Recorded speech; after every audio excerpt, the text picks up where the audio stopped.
Hi everyone, this is module number 108 for the subject of strategic human resource management, and we are focusing on the past research in the field of strategic human resource management,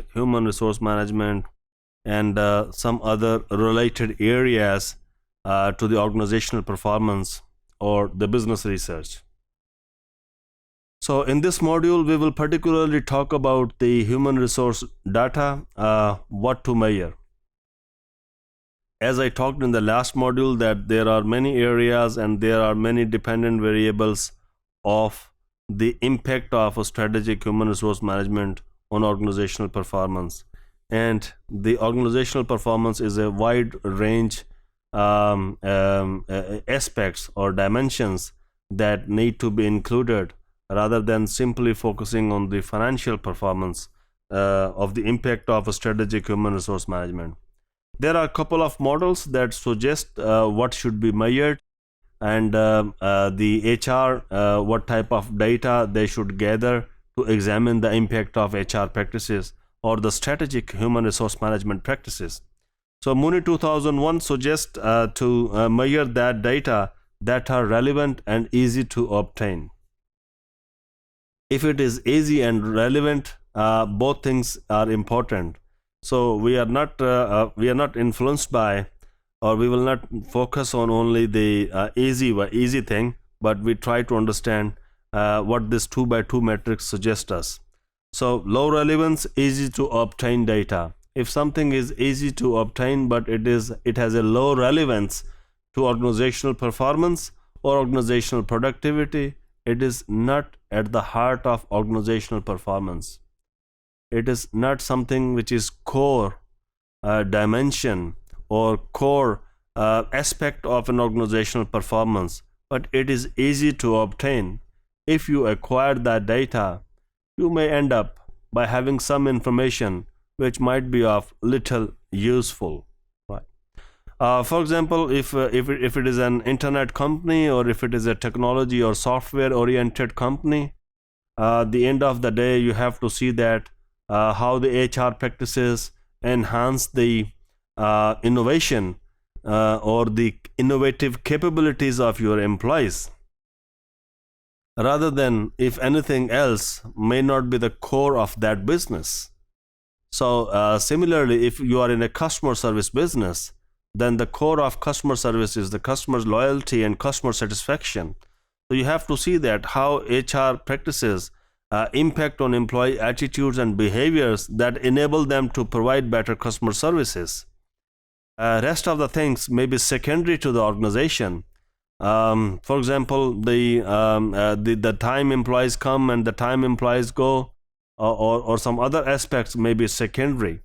So similarly, another thing is low relevance, difficult to obtain data. Some data which is also less relevant, but at the same time it is very difficult to obtain, or an organization or researcher should avoid to obtain that data. So high relevance and easy to obtain. So if that type of data can be gathered, that is perhaps the ideal type of data. The first thing, it is of a high relevance. Second, it is easy to obtain. For example, how many banks, when you visit in a bank, ask you about the experience of customer service you have there? It is an easy to obtain data, and it is highly relevant, because at the end of the day, in the banks, you are going to obtain some services, and based on that services, you recommend some other people or you continue to stay with that organization. So high relevance and easy to or low cost data or easy to obtain data should be the prime focus. So high relevance and difficult to obtain, yes, if it is possible, some technical expertise are required to acquire that data which is highly relevant but very difficult to obtain. For example, the impact of HR practices on each individual performance, or the unit level performance, or exactly the productivity of each employee. It's very complex and it is very difficult to obtain data. Yes, it is relevant, but of course difficult. So this is a model suggested by one author. You can see some others have also suggested, that is known as a LAMP model, that the data should be logical. The analytics, effective data analysis is important, that you have acquired the data, but you must be able to analyze that data. Measures should be of high quality. Measure means what you use to measure something. For example, you want to measure my job satisfaction, you want to measure my motivation, you want to measure that what I'm doing in this organization. Whatsoever scale the measure you will use, or the questions or survey you will ask me to measure my job satisfaction, that should be of a high quality. And similarly for performance and productivity and everything. And the last thing is process. Measuring HR outcomes should be part of an overarching strategic change management processes. So this LEM model suggests that this model is a continuous process, and the data should be used and facilitate an organization to change and to learn from its mistakes. Thank you.